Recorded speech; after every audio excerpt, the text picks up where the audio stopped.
Today's Toy Spot, we are having a look at the DC Collectibles DC Legends of Tomorrow. This is Figure 2. This is Hawkgirl.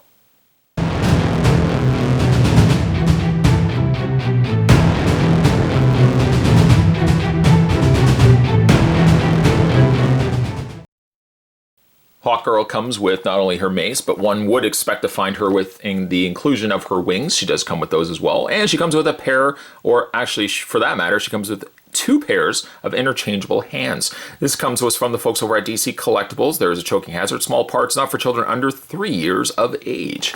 The side of the box features artwork from the Legends of Tomorrow, more importantly from the figure itself, and the back of the package shows you other figures that you can get as well, including Black Canary, Reverse Flash, and Firestorm.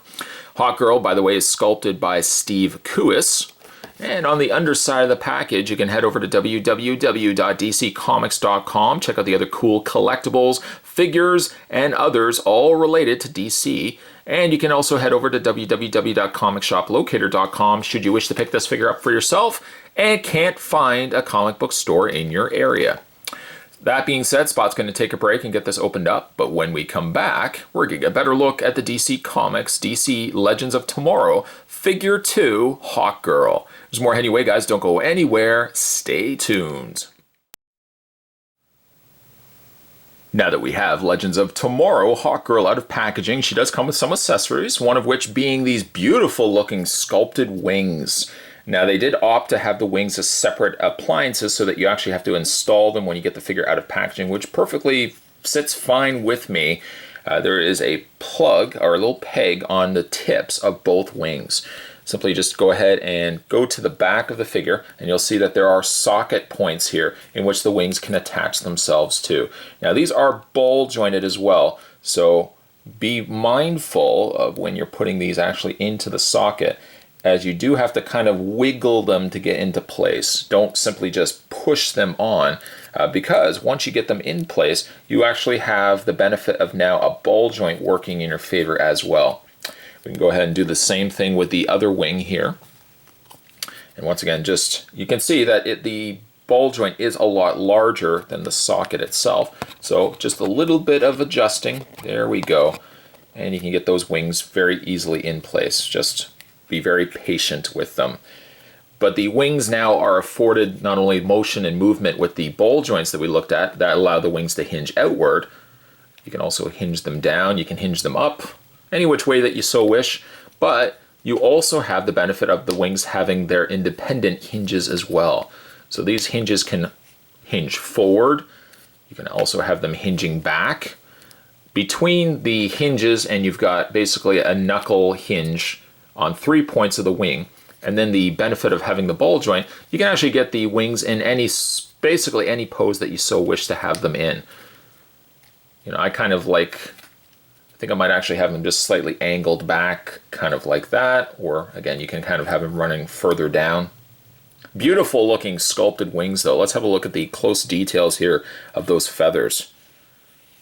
A very subtle wash too. The coloring is almost more of almost like a very medium or light brown.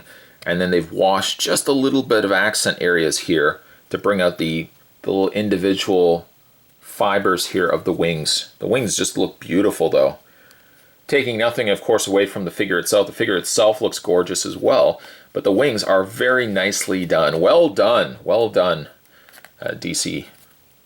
All right, so the other accessories that come included with Hawkgirl, one would also expect to find, and one would be pleasantly surprised, and not pleasantly surprised, one would be pleasant to find, that she does come with also her mace. The mace is detailed here in almost a gunmetal gray with a additional wash around the spike portions of the mace just to bring out those details. And as well, the handle has been painted in black. The figure currently does not have the means to support the holding of the mace because her hands are relaxed palms. However, they do include a series of interchangeable hands, 4 in total.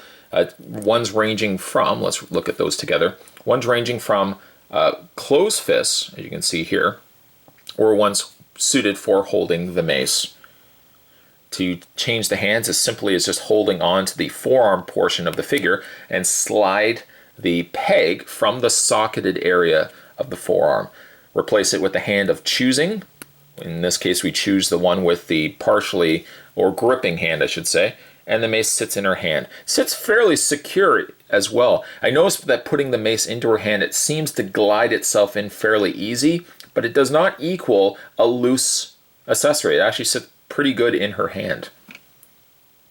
Displaying her, for me, the only way I'm going to display her is really with the mace in her hand. It just looks so good. And of course, it's a go-to accessory for Hawkgirl. You kind of have to expect that she's going to be holding her mace as well. I'm just going to take this out for the time being because I really want to showcase and look at this figure. This figure is beautiful. A good sculpt, as I always say, a good sculpt can go a long way. But if a paint job is not done as rewarding as the sculpt, sometimes a figure sculpt can get so lost. And on the contrary here, Hawkgirl looks stunning. Not only do you get yourself a great head sculpt and sculpt in the body, but the paint is done top notch. I love the gold accents, and really gold, majority of the figure actually is gold. In the leg portion, the front torso, and even sleeve areas of her arms.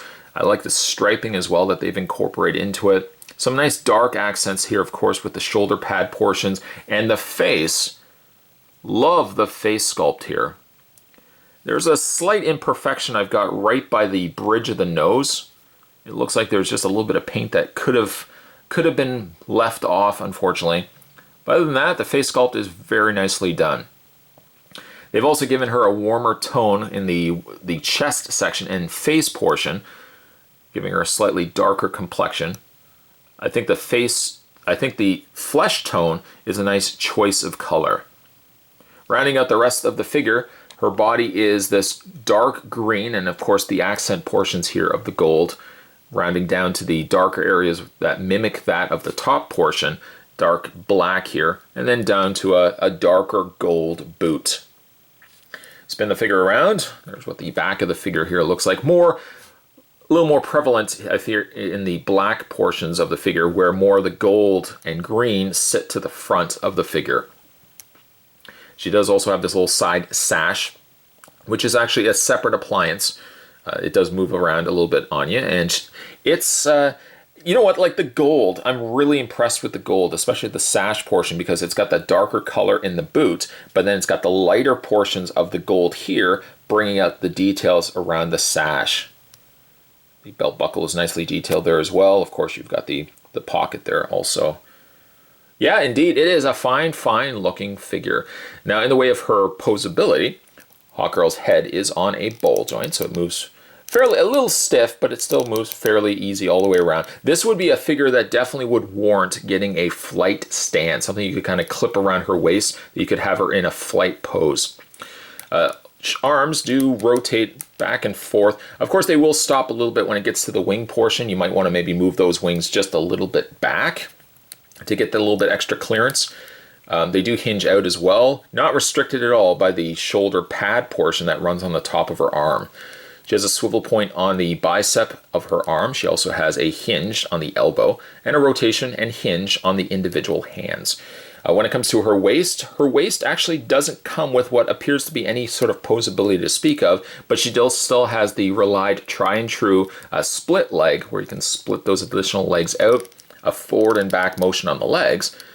No swivel on the thigh portion. However, she has a nice double hinge on the knee. And finally, she has a rotation all the way around on the foot. There's not really much I would add to this figure, in all honesty. The figure actually turned out very, very good. A display stand certainly could have helped, although she does not have peg holes on the undersides of her feet, so it really doesn't warrant having the display stand. The wings themselves could add a little bit of a back weight to the figure, but as you can see, the figure stands still perfectly fine, despite the fact that the wings are on the back of the figure. You would think that it would topple the figure over, but the figure stands perfectly fine. Hawkgirl should now be available in your local comic book stores. Again, if you can't find her or can't find a local comic book store, you can head over to www.comicshoplocator.com. In the meantime, today's toy spot, we were having a look at the brand new DC Collectibles. This was the DC Legends of Tomorrow figure number 2. This was Hawkgirl.